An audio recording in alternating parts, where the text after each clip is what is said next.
All right, we just wrapped up week 12 of the NFL season. Thanksgiving week is upon us. Maybe my favorite NFL week of the year. Nothing but family, food, and of course, football. But I'm ranking all 32 teams, 1 through 32. I'm watching all these games each and every week, taking notes, keeping tabs. It's been a wild run to the season so far, and it looks like some of those teams are packing it up, getting ready for April's draft, but the other teams are jockeying for the position, the cream of the crop, rising to the top.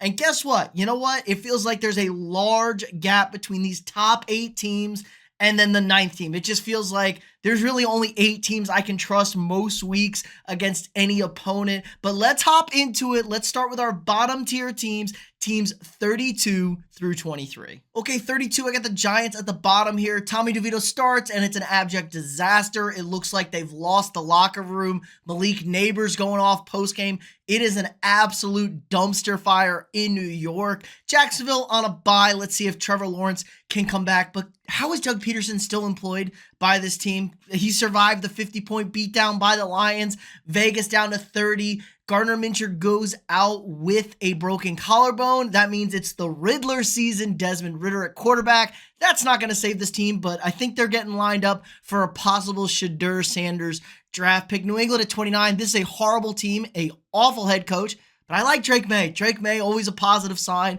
I think he's actually a very good quarterback. Carolina at 28. Positive steps for Bryce Young. This looked like his career was over, dead and buried in Carolina. A really positive performance. Goes on a game-tying drive late against the Chiefs. Things you love to see. They ultimately fell, but I feel like this is a solid team heading in the right direction with head coach Dave Canales. Dallas, I can't believe the Cowboys actually beat the Commanders. I was waiting for this game. What was Dallas going to do to screw up their draft pick? They go up a wild game. Cooper Rush wasn't terrible. Rico Dowdle ran the ball pretty effectively, and the defense was much better for them. Tennessee, Will Levis, even if he's playing good, he's been good the last 3 weeks. Still got to throw a pick 6, but it doesn't matter. Gets the dub. Tennessee's defense does just enough to frustrate CJ Stroud and this offense. The Jets on a bye.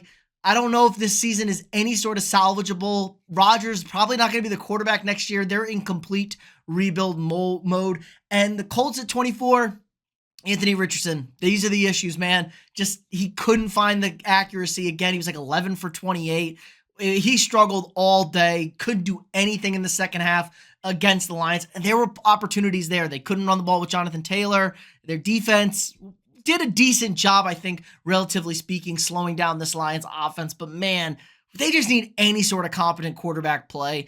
And the New Orleans Saints on a bye, 2 wins in a row. Let's see if the Clogger, aka the Rizzler at head coach, see if he can go and keep this streak going. Because the Saints, got a little bit of momentum, and the NFC South, still pretty terrible. They have a shot to potentially make a move into the division. But let's get to our next tier of teams, middle tier teams 22 through 16. Okay, the Browns at 22, huge win for the Browns on Thursday night in a blizzard against Pittsburgh. And honestly, does anybody else have more fun than Jameis Winston playing football? Because I certainly don't think so. The Bears at 21, another really good performance by Caleb Williams and the offense. Easily, I think, his best game as a pro as far as big-time throws made, good decisions, didn't turn the ball over against one of the top-tier defenses in the NFL. Almost led an amazing comeback down 11 with 50 seconds left, but they do ultimately fall short, struggle. Matt Eberflus, bad head coach. They're going to be with a new head coach, but positive signs in Chicago. San Francisco, this team is a dumpster fire. Brandon Allen starts at quarterback. He's awful. Maybe Brock Purdy's back this week. He's dealing with a shoulder issue, but the defense is bad. The offense really isn't that good. There aren't any weapons out there. Jawan Jennings, George Kittle's plays every other week, but when he plays, he's great, but it's every other week. Christian McCaffrey looks like he just doesn't quite have that burst he had last year. He's still maybe either A, getting back into shape, or maybe he'll never have it back with those Achilles. Atlanta on a bye. We'll see with Atlanta. They do still lead this division and have the tiebreak over Tampa Bay, but the defense is mediocre, and Kirk Cousins looks 1,000 years old against really athletic and pass-rushing defenses. They're going to have to rely on running the football, and they just don't do it consistently enough with Bijan Robinson. Cincinnati on a bye as well. This was bye hell week. Bengals, we know how good the Bengals could be, but their defense is terrible. Joe Burrow in this offense is unstoppable, and the defense can't stop anybody, so that's a problem there. Miami at 17, I'm really getting intrigued by the Dolphins. They've looked really good since Tua has come back in. The offense has kind of changed, too. It's a short passing game now. They're relying a lot on Devon A-Chain to run the football and catch it out of the backfield. Jonnu Smith has emerged as his tight end target that he's going to. Tyreek Hill, whereabouts unknown, but Jalen Waddle had a nice big game. Defense has played much better. Real test this week against Green Bay. And LA at 16, just an embarrassing loss against the Eagles. It's not embarrassing to lose to the Eagles, but it's how they lost to the Eagles. Dominated on both sides of the ball. Couldn't stop the run game. Couldn't protect Stafford. Couldn't really run the football with Kyren Williams. It was just kind of like they were completely outclassed by Philadelphia. Even though they were at home, I just needed to see more from the Rams. They kind of dug themselves into a hole early. I don't think we're going to see them into the playoffs, but let's get what you guys came here for. Our top 15 teams, starting off with a team that's now at first place in their division. Okay, I got the Seahawks here at 15, winners of back-to-back in the division, and this was a massive one. Beating the Arizona Cardinals, taking control of first place of the NFC West, because I'm not sure they're going to be able to get to that 10 win mark you're probably going to need in the NFC to get that last wild card spot. So your only way in is with the division. But what an outstanding defensive performance by Mike Macdonald. This Seahawks defense came ready to play. They shut down the Arizona Cardinals on offense, who've been a pretty dynamic offense most of this season. Geno was okay. The real issues with this team, though, they can't protect. This offensive line is abysmal. I do like the emergence of Jackson Smith and Jigba as kind of their go-to guy, third downs, big spots.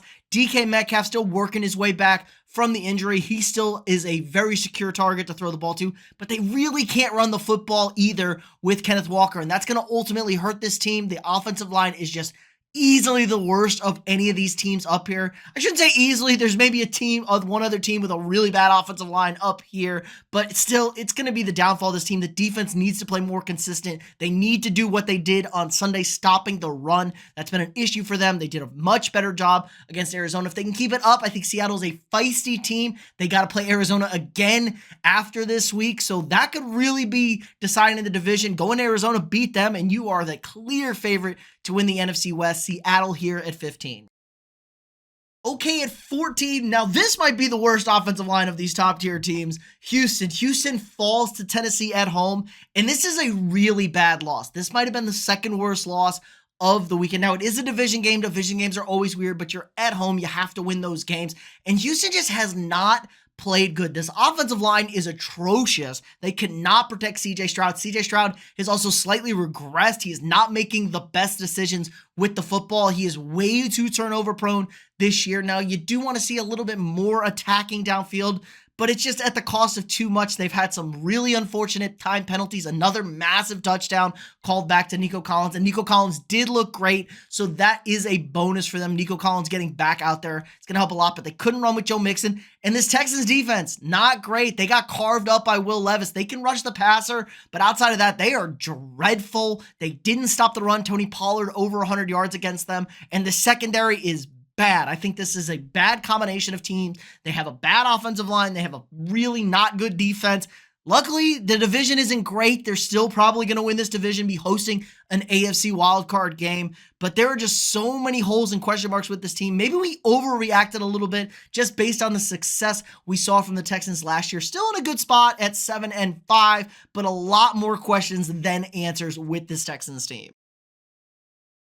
Okay, at 13, I'm going to drop the Cardinals down a couple of spots here. This is a tough loss on the road in the division. Not a game you're necessarily supposed to win, but I would have liked to see a lot more out of the Cardinals. Just totally shut down on offense. Kyler Murray was frustrated all day. An abysmal pick six by Kyler on a 4th and 1 that he did not need to throw, kind of swung this game. Their defense did a relatively good job. I didn't think Seattle had a whole lot of big explosive plays, one or two. The one screen pass to Jackson Smith and Jigba to set up their first touchdown. That was really all I felt, but they just couldn't quite get off the field. Geno did a good job converting on third downs, moving the chains, getting points for them. Really, the big thing was the offense. Totally shut down, couldn't get the running game going. Kyler Murray got frustrated. No Marvin Harrison Jr. Trey McBride had maybe the best game of his career, at least from a reception standpoint, 12 receptions, over 100 yards. So that's a positive sign. They got to get this back. They have Seattle at home in 2 weeks. Like I said, they're on the road again this week at Minnesota. That's another tough game for them. You drop that game, you kind of are in a must-win situation against Seattle. You're probably in a must-win situation with Seattle anyway, but it could be really desperate if they drop another one. Cardinals here at 13. Okay, I got Denver here at 12. They're probably the best good, bad team, but they keep winning and everybody else keeps losing. So I got to put the Broncos here at 12, 7-5, probably a lot better than most people thought they've done. And it's really this defense led by an outstanding defensive unit. They make life miserable for everybody. They bring a ton of pressure, one of the highest blitzing teams in the league. What a really fantastic job. Like I said, this is a defense that gave up 70 points last year, and they've really turned it around. You have one of the best, if not the best corner in the league in Patrick Surtain, so that makes things a lot easier. You really can't run on Denver either. And the offense is coming along. Bo Nix has played a lot better the last 6 or 7 weeks than he did at the start of the season. They've actually added a little bit of a running attack, but not enough for my liking. They still can't run the ball. It's still a ton of 3-yard to 0-yard passes that guys clean up with in the yak category. But if he's taking care of the football, he's converting touchdowns, he's getting into scoring range, which they're doing a lot of with this great defense. Hey, you can only play who's on your schedule. The schedule is soft, and they're going to keep beating up on soft teams. I really think Denver's probably going to lock up this final wild card spot in the AFC. I mean, they do have to play the Chargers again, who've already beaten them. That could be a tough one, but I don't see anybody else in the AFC being able to make a run at the Broncos here. As much as I hate Sean Payton, pretty good job for him and the Broncos here at number 12. Okay, the Buccaneers here at 11. This might be the biggest reminder. These are the power rankings, not the standings. I am a big fan of Tampa Bay. They totally dispatch of the Giants. Like I said, I know the Giants are horrible, but this is what you wanted to see of Tampa Bay coming out of the bye. You get Mike Evans back from the injury. He looked like, a little slow, but still was a pretty productive day for him. It's the running attack, something that Tampa Bay was one of the least efficient teams at doing last year. They're now one of the top 10 rushing teams in this league. They have a 2-headed backfield, really a 3-headed backfield with Rachaad White, Bucky Irving, and Sean Tucker. And in Baker Mayfield, they had 4 rushing touchdowns against the Giants. Baker's done what a wonderful job revitalizing his career. He takes care of the football. He's able to make plays, and he actually gives a shit, man. I love how Baker Mayfield plays. He plays hard. He's running out, trying to throw lead blocks, 40 yards downfield, up 28 points. I know it's not ideal for a quarterback to do that, but I just like I like the intensity. I like the attitude. Defense, you can't run on this defense. It's one of the better running defenses in this league. Now, they have dropped relatively the last few weeks, but it's still a tough unit. Secondary has to get better. They aren't great on the back end. They did a good job against Tommy DeVito, but they didn't throw too much in the first half, and it's Tommy DeVito. So Tampa Bay, an interesting team here, and the schedule is incredibly soft down the stretch. I think Tampa Bay is one of the few teams that can either A, make a push for the division against Atlanta, even though they've already lost both games to them, or maybe sneak in as one of those last wildcard teams in the NFC. I'm a big fan of what Tampa Bay is going to do. I like them the rest of this year. Tampa Bay at 11. Okay, I got the Commanders here at 10. Probably the worst loss of the weekend, and it's now a real thing. Cliff Kingsbury in the second half of seasons, his offenses really struggle. Teams have tape on him. He's not able to make adjustments, and Washington's offense has really struggled here late. 6 points through a good majority of this game. Now, there were 38 points scored in the final 5 minutes. What a wild game this was. They aren't able to run the ball. Austin Eckler goes out with a concussion. He's probably done. Brian Robinson tweaks his ankle, so now we're down both our starting running backs, and this team really needs the running game to get going. Jaden Daniels, they kind of had him figured out. Dallas rushed him out of the pocket, have a guy waiting for him. He did have a good, maybe his best rushing game in a while. He had to take off. It was really the only thing they had going for him. Now, I did love that second-to-last drive that the Commanders had, cut the score down. He just went right down the field. They did, they screwed it up because it's Washington. It was a wild game. The 86-yard touchdown to Terry McLaurin was big. The defense didn't help whatsoever. I mean, they didn't do nearly a good enough job against Cooper Rush, but now they've lost 3 in a row, Washington. They're kind of floundering a bit. Maybe they were riding a little too high as this young type rookie team under new head coach Dan Quinn. We know he's got the experience, but still a super young football team, relatively speaking. You have one elite wide receiver in Terry McLaurin, who's a dog of a vet, and everybody else just, it's kind of a young rebuilding team. So maybe a little too high on them early, but Washington still has everything in front of them. They're in a good spot, still control the last wild card spot in the NFC, but they got to get this thing figured out offensively. I am a little bit concerned, and Jaden Daniels is clearly still hurt. We're going to find out. He probably has a couple of broken ribs he's playing with because he just has not been the same since he took that hit. Washington at 10. Okay, at 9, I got the Chargers in the rare move up a spot, even though you lost at the top of the power rankings, and they kind of got dominated in the second half against the Ravens here on Monday night. They played good in the first half. They had an excellent drive right before the end of the half to make it a 1-point game, and then, Ravens kick a field goal. It's 17-16 in the third quarter, and I'm feeling like, okay, LA's in this game. This is going to be a grindy game, and they kind of get blown out in the last half of the game. They aren't able to stop the run. Derrick Henry's chunking out runs. Justice Hill chunks out like a 50-something yarder for a touchdown, kind of put the game away. Lamar is Lamar. He was awesome again tonight. Justin Herbert, not quite as good, and they lost J.K. Dobbins in the first half, and you could immediately tell the play calling just really struggled. Gus Edwards just not that kind of running back. They need that big explosive running back that can get nice 7-8 yard runs, help move the chains. The pass catching was abysmal. Quentin Johnson went back to last year's Quentin Johnson, dropping the football, losing all his confidence. They took away Ladd McConkey.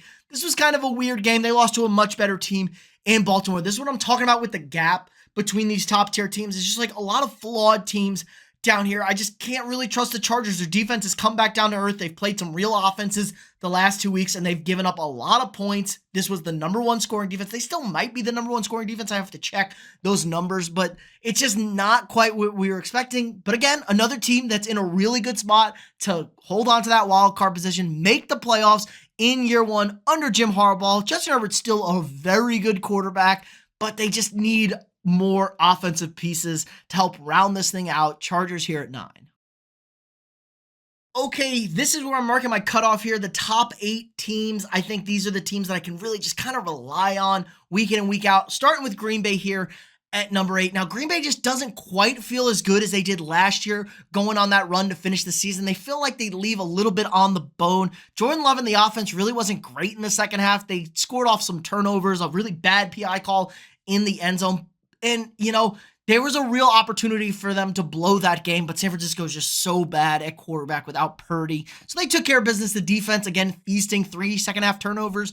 I believe that's just all they needed. Josh Jacobs, 3 touchdowns for them. Got this running attack going. And what Green Bay really is missing is an elite wide receiver. We saw it again. Just kind of, they have a lot of good receivers, no great dog, and you kind of rotate who's going to have the good game, and it feels like it's just not quite as explosive, not quite as dynamic as the Packers were last year, but this is a very well-coached team, but they're in a gauntlet of a division. They're still in 3rd place in the NFC North at 8-3. They've already lost to the 2 teams in front of them, both of them at home, so they got to go to Detroit and Minnesota still on the season. But if you told me the Packers went on a run and the Packers made it to the Super Bowl, I really wouldn't be surprised. Like any of these teams in the top 8, if you told me they got to the Super Bowl, I might be a little surprised with some, but I'm not going to be like, what is that? I'd be like, okay, yeah, I can see what got those teams there. And Green Bay is one of those teams. Maybe they're getting ready to go on another great run like they did last year, but it just doesn't quite feel the same all around. Jordan Love, maybe still a little bit injured. He's dealt with a couple of injuries this year, and he still has a lot of those turnover-worthy plays. San Francisco just dropped a few, which could have made this game a lot closer. Green Bay here at number 8.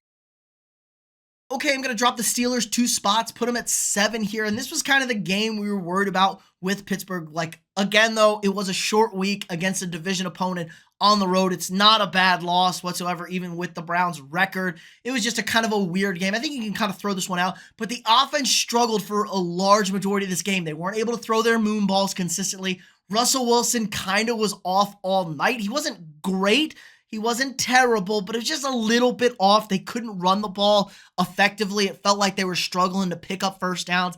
Defense did a relatively good job early, but still not nearly good enough in the secondary, letting Jameis Winston find some big plays, big conversions for them. All in all, it's just kind of weird. And Mike Tomlin's awful against the division on a short rest. Like his record's like 0-7, I think, on Thursdays against the division on the road on a short week or a short rest. Like if they play Monday or Sunday, he's just really bad in these kind of setups. It happens, I want to see what Pittsburgh does this week coming back, because I think every team has that one game a year where it's just like, we didn't play great. I mean, they had the lead in the fourth quarter, though. They were up 19-18. They should have won this game. Defense kind of ultimately let them down, but maybe the magic of the Browns just was kind of there. Weird call, illegal touching that should have been an intentional grounding maybe, kind of swung that game ultimately. I'm not really worried about Pittsburgh. I think this is still a very good football team, but for now, we're going to put them here at 7.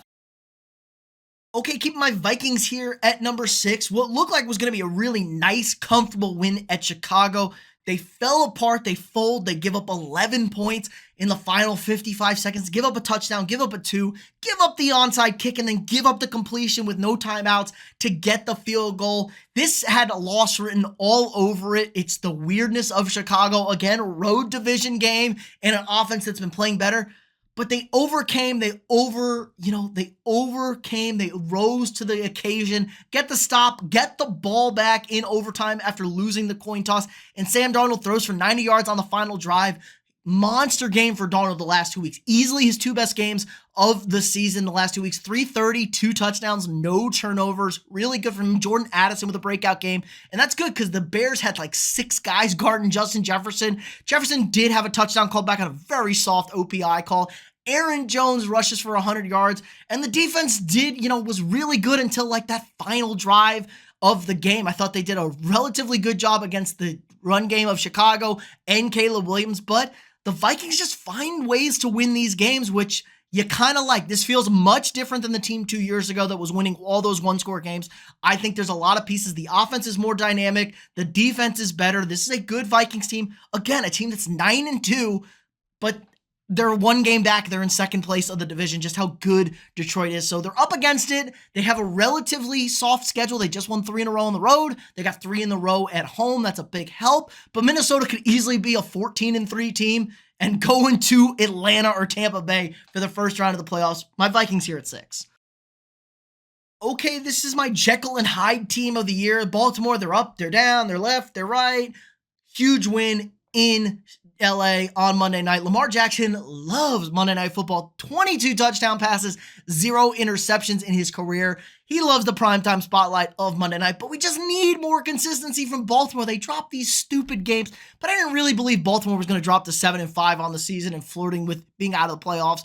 Big win for them. Pittsburgh goes down there right back in it in the division. And this team is really well-rounded, just like a well-rounded football team. They've been playing much better defense of late. The secondary has improved. They are drawing a lot of pass interference calls now, but if you don't always get them called, it's going to improve your secondary. They didn't cover anybody to start, so you might as well try grabbing a guy and hope it doesn't get called. The run defense is still awesome. It's really hard to run against this football team. And, bread and butter, pound Derrick Henry, give Justice Hill the ball. I think it's a great little option move there. Not as good as Detroit, but still really good. You have the power, you have the speed with Hill, you have the speed with Lamar. Shit, just run Lamar. Mark Andrews is back at being Mark Andrews. We need some more consistency from the wide receiver position. Rashad Bateman had a really nice long touchdown again. That's really helping things out a lot. I just need the Ravens to be more consistent. They're the least consistent of the good teams because at their best, they might be the best team in football, but on any given Sunday, they could just lay an egg, it feels like. So I don't necessarily totally trust Baltimore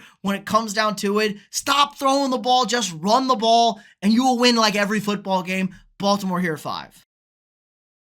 All right, I think this was my hardest decision I made on this list. I'm going to put the Eagles here at 4. I was really tempted to put the Eagles a little bit higher. Winners of 7 in a row now, and they've looked excellent. I mean, just a total drubbing of the Los Angeles Rams, and they have found their formula. They have found their secret sauce. Nick Sirianni, stop being a dumbass, even though he's still a dumbass, and let your guys call the defense, let your offensive guys call the plays, because it seems like they've got it figured out. They're being a little less aggressive. They're taking their field goals, and we have some confidence back in Jake Elliott. Now, the team does still struggle in the red zone a bit. Jalen Hurts has been a little inconsistent. The offensive line isn't quite as good as it was last year, but this running attack is, oh my God, it's unreal. Saquon Barkley needs to be in the MVP conversation. He is on pace. I know it's an extra game. He is on pace to break Eric Dickerson's rushing record. He's been that good. 255 last night, 300 all-purpose yards. He's really been something, and we know John Mara's sick at night seeing him in an Eagles uniform. But really the big story is this defense. We knew this defense had all the talent in the world, hasn't lived up to its potential, but now they're stuffing the run like they always have, getting after quarterbacks. This D-line is now able to rush the passer on top of it, and the secondary went from the worst secondary in football last year to easily a top 10 secondary, might even be higher. We have two rookie studs out there in Quinion Mitchell and Cooper DeJean. You add Reed Blankenship on the back end. You still have Darius Slay running around out there as the vet. Just a whole lot of pieces on this Eagles team. This might be the most talented team, and I'm really starting to believe the Eagles could give the Lions a genuine threat in the postseason. Now, it's a big determinant where that game's going to be played. If that game's played in Philadelphia, I really like the Eagles in that one. Game's played in Detroit, probably like the Lions. So I think it's going to come down to the wire. They're in control of this division. They're playing for that 1 seed, and they're still a game back of Detroit. But the Eagles, man, on an absolute tear, looking like they're primed for another Super Bowl run. Okay, why it was so hard is because the Chiefs just keep doing the same thing week in and week out. I got too much respect for the Chiefs to knock them down. But man, a 3-point win against Carolina. I know it's on the road. It's out of conference. It's kind of a team you don't play, coming off a bye. But still, man, I just need a little bit more from the Chiefs. The Chiefs' red zone offense isn't the best. They struggle in the red zone. And I think my biggest concern with this team is the defense. This was a bend, don't break defense. They would always, and I repeat, always get a stop when they needed to. But the last 2 weeks just hasn't been that. They didn't get the stop against the Bills. The Bills convert. They run the clock out essentially, and the game is over. Carolina, 2 touchdowns in the fourth quarter. I think that's the first time that's happened under Andy Reid in Spagnuolo, to come back 2 touchdowns while trailing both times, and then they go and tie the game, get the 2-point conversion. It's just really, really it's weird, man. It's weird. But again, Patrick Mahomes is the magic man. A big run, set him up, put him into field goal range. Travis Kelce might be taking a couple of weeks off here, but Noah Gray has emerged 2 straight games with 2+ touchdowns in each. So he's got 4 touchdowns over the last 2 weeks. We need some more play out of the wide receivers. DeAndre Hopkins did have a touchdown. This team is just waiting for the playoffs, but I can't dock them too much. They're 10-1. This is a 10-1 football team. They're in great shape. They're only lost to a very good Buffalo Bills team. Still think Kansas City's great. It's just I have some question marks, but are they going to get all these things fixed come postseason time? And am I going to bet on the Chiefs? Probably. Chiefs here at 3. Okay, still at 2 are the Buffalo Bills. They were on a bye this week, and you know what? Great time for a bye. You're in first place in the AFC East. You're pretty much locked up the AFC East. I mean, they might literally clinch it in the weeks coming up. Now, Miami's making a little bit of a push. They've already beaten Miami twice, so it's all about the 1 seed for Buffalo. I think they have to have the 1 seed to have any shot to finally get over the hump of the Kansas City Chiefs. We know they can beat them in the regular season. Can they beat them in the postseason? They've had those struggles. They had the home game last year and lost. They need the home game again. Josh Allen's probably my MVP this year. He's been out of this world. We added a nice balanced running attack with James Cook and Ray Davis. I like the pieces at wide receiver when we have a healthy Amari Cooper, Khalil Shakir, and Keon Coleman out there. Throw in Dalton Kincaid as well at tight end. Very dynamic offense, and the defense is way outperformed, I think, any of my expectations, probably anybody's expectations, except for those in Buffalo. That's been an outstanding job by Sean McDermott. And you know what? They get to bury the 49ers coming off the bye this week at home in Buffalo. So probably another dub for the Bills, getting ready for that Super Bowl run. Okay, and finally, no surprise here, the Lions still at number 1. This has been the most dominant team, I think, of anybody this year. They are taking care of business week in and week out. The good week to play the Indianapolis Colts on the road, I think. Defense, pretty good job, man. There were some openings there. Richardson missed them. It helped out. But still, over the last 3 games, they were outscoring their opponents 53-0 in the second half. So the Lions haven't given up a point in the second half in the last 3 weeks. This defense is flying around. We know that's how they operate. They're doing a really good job. The addition of Zadarius Smith has helped out this pass rush. And we know what this team is, man. Pound the rock. We got Sonic and Knuckles, Gibbs and Montgomery. They are the best running back duo in the NFL. Throwing Amon-Ra St. Brown out there. Jamison Williams has his big play moments, and Jared Goff is just Mr. Efficient. He distributes the ball super well, gets it out quick. And besides the one really bad game with 5 interceptions, doesn't usually turn the ball over. I think the only way you're going to be able to get at this team is if you can run the football, stop their running game, and get after Goff. And that's asking a whole lot to do against this great offensive line, this great rushing attack, and a defense that is relatively good against the run. And, you know, they can feast. They get big leads. Teams are forced to throw, and then they can tee off on you. Lions here at number 1. Let's see if they can overcome, this is the Lions season because they always lose on Thanksgiving. Bears at home, Thanksgiving, check it out. This is it. They're finally going to get this win to keep the season rocking and rolling, or maybe the Lions are doomed once again. I do have one concern, though, with the Lions. Vegas is going to get hammered if the Lions win the Super Bowl based on futures bets.